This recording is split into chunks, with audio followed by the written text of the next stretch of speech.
নমস্কার বন্ধুরা, উত্তম মণ্ডল টিউটোরিয়াল চ্যানেলে সবাইকে স্বাগত জানাই। আজকে 30শে ডিসেম্বর। আজকে যে এনটিপিসির CBT 1 টেস্ট হয়েছে, এবার সেকেন্ড শিফটের যে কোশ্চেনগুলো এসছে সেই প্রশ্নগুলো বিভিন্ন জায়গা থেকে কালেক্ট করে আমি একটা ভিডিও বানিয়ে দিচ্ছি আপনাদের। ভিডিওটি ভালো লাগলে চ্যানেলটা অবশ্যই সাবস্ক্রাইব করবেন। আর সাবস্ক্রাইব তো করবেনই, যেহেতু প্রত্যেক দিন কালকের ভিডিওগুলো দুটো শিফটের ভিডিও আমি আপলোড করব। তো যে কোশ্চেনগুলো আসবে সব কোশ্চেনগুলোই আমি আপনাদের দিতে থাকবো। তো অবশ্যই সেই জন্য সাবস্ক্রাইব করে রাখবেন এবং আপনার আত্মীয় স্বজন বন্ধুবান্ধব যাদের আছে সবাইকে শেয়ার করে দেবেন। সবাইকে দেখার সুযোগ করে দিন কী ধরনের কোশ্চেন আসছে আর কোন কোন টপিকের উপরে বেশি জোর দিচ্ছে আর কোন কোন টপিকের উপরে কোশ্চেনগুলো বারবার রিপিট হচ্ছে। তো সুতরাং দেখা যাক কোশ্চেন কী আছে।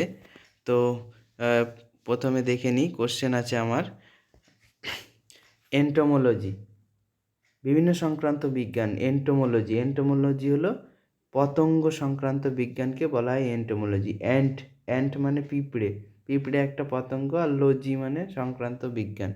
এন্টোমোলজি হলো পতঙ্গ সংক্রান্ত বিজ্ঞান। তো স্বচ্ছ ভারত মিশন কবে শুরু হয়? স্বচ্ছ ভারত মিশন 2রা অক্টোবর 2014 সালে শুরু হয়। 2রা অক্টোবর 2014 সালে স্বচ্ছ ভারত মিশন শুরু হয়। জাতীয় কংগ্রেস কবে প্রতিষ্ঠিত হয়? জাতীয় কংগ্রেস থেকে একটা কোশ্চেন সব শিফটেই থাকছে। যে কোনো শিফটে কংগ্রেস থেকে, যেরকম গত শিফটে ছিল গান্ধীজি 1924 খ্রিস্টাব্দে জাতীয় কংগ্রেস গুরুত্বপূর্ণ কেন? কারণ ওই অধিবেশনে, বেলগাঁও অধিবেশনে মহাত্মা গান্ধী তিনি প্রথম সভাপতিত্ব করেন। ঠিক আছে, দেখা যাক 2021 সালে অলিম্পিক, এই বছর অলিম্পিক হওয়ার কথা ছিল, হবে না। 2021 সালে অলিম্পিক কোথায় হবে? টোকিও, জাপানের টোকিওতে হবে। বলের SI ইউনিট কি আছে? এবার কোন অলিম্পিক কত সালে কোথায় হবে? উইন্টার অলিম্পিক, সামার অলিম্পিক, এইগুলো দেখে নেবেন। এই ধরনের কোশ্চেন অলিম্পিক থেকে থাকতে পারে একটা। বলের SI ইউনিট নিউটন, বলের SI ইউনিট হবে নিউটন। তো দেখা যাক পরের কোশ্চেন কি আছে।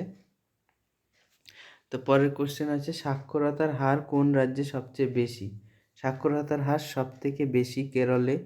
কেরল রাজ্যে হলো সাক্ষরতার হার সব থেকে বেশি, সব থেকে কম আছে বিহারে। তো সেটা দেখে নেবেন। আর নোবেল প্রাইজ কতগুলো বিষয়ের উপর দেওয়া হয়? নোবেল প্রাইজ 6টা বিষয়ের উপর দেওয়া হয়। ফিজিক্স, কেমিস্ট্রি, মেডিসিন 3টে, শান্তি সাহিত্য 5টা, আর একটা হলো পরে যোগ করা হয়েছে অর্থনীতিতে ভারত থেকে পেয়েছিল অমর্ত্য সেন। ক্লিনেস্ট সিটি ভারতের কোনটি? ভারতের সবথেকে ক্লিনেস্ট সিটি ইন্দোর, মধ্যপ্রদেশ। এবং 2019-এ এসেছিলো যে 2019-এ ক্লিনেস্ট সিটিটাও মধ্যপ্রদেশের ইন্দোর।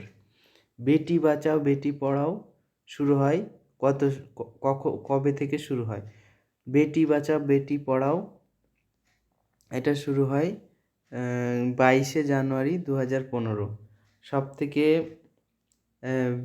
অনুপাতে পুরুষ মহিলার অনুপাতে সব থেকে কম হয়ে গেছিলো হরিয়ানার পানিপত থেকে। তাই প্রথম 22শে জানুয়ারি 2015 সালে ক্যাম্পিং শুরু হয় বেটি বাঁচাও বেটি পড়াও। রাজ্যসভায় মোট কতজন সদস্য থাকে? রাজ্যসভায় সব থেকে 250 জন সদস্য থাকে, 250। 238 জন নির্বাচিত আর 12 জন রাষ্ট্রপতি নির্বাচন করেন। ফেসবুকের ফাউন্ডার কে? Mark Zuckerberg. সবাই জানে ফেসবুকের ফাউন্ডার মার্ক জুকেরবার্গ। ভারতের কত % বনভূমি আছে? এটা খুব ভালো ইম্পর্টেন্ট কোশ্চেন। ভারতের বনভূমি 21.54%। 2019 ভারতরত্ন কে পান? 2019-এ ভারতরত্ন পান 3 জন: নানাজি দেশমুখ, প্রণব মুখার্জি, ভূপেন হাজারিকা। প্রথম ভারতরত্ন পেয়েছিলেন ডক্টর সর্বপল্লী রাধাকৃষ্ণন আর সিভি রমন আর চক্রবর্তী রাজা গোপালাচারী। তো এইগুলো দেখে নেবেন। তারপরে আসছে অন্ধ্রপ্রদেশের ক্লাসিক্যাল ডান্স কোনটি? আগে কুচিপুদি দিয়ে দিয়েছিল, এটি কোথাকার ডান্স। এই সেটে দিয়েছে অন্ধ্রপ্রদেশের একটি ক্লাসিক্যাল ডান্স, অপশান দিয়ে দিয়েছে 4টে, তার মধ্যে কুচিপুদি হলো অন্ধ্রপ্রদেশের ক্লাসিক্যাল ডান্স। ইসরো কবে স্থাপিত হয়? 15ই আগস্ট 1969 সালে ইসরো স্থাপন করা হয়।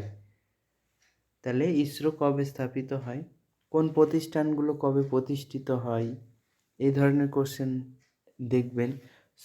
তারপরে রোগের কে আবিষ্কার একটা থাকবেই, যে কোনো পরীক্ষাতে থাকেই আবিষ্কার, তো এটা কমন ব্যাপার। স্মল পক্সের টিকা কে আবিষ্কার করেন? Edward Jenner. তা আর্যভট্ট স্যাটেলাইট কবে লঞ্চ করা হয়? 19শে এপ্রিল 1975 সালে আর্যভট্ট স্যাটেলাইট লঞ্চ করা হয়। অপারেশন গ্রিনের উপরে একটা কোশ্চেন এসছে। অপারেশন গ্রিনে আপনার যেগুলো আছে সবজি চাষের উপরে, মানে টমেটো, আলু, পেঁয়াজ, এইগুলোর উপরে জোর দেওয়া হয়েছে, এটা হলো অপারেশন গ্রিন। এর উপরে কি কোশ্চেন জিজ্ঞাসা করেছে হয়তো, তো এর উপরে একটা কোশ্চেন ছিল। তো ভিডিওটি কেমন লাগলো, অবশ্যই ভালো লাগলে একটা লাইক এবং শেয়ার করে দেবেন, আর কমেন্ট করবেন কেমন লাগছে। আমি কালকের ভিডিও দেব। আজ এ পর্যন্তই, নমস্কার।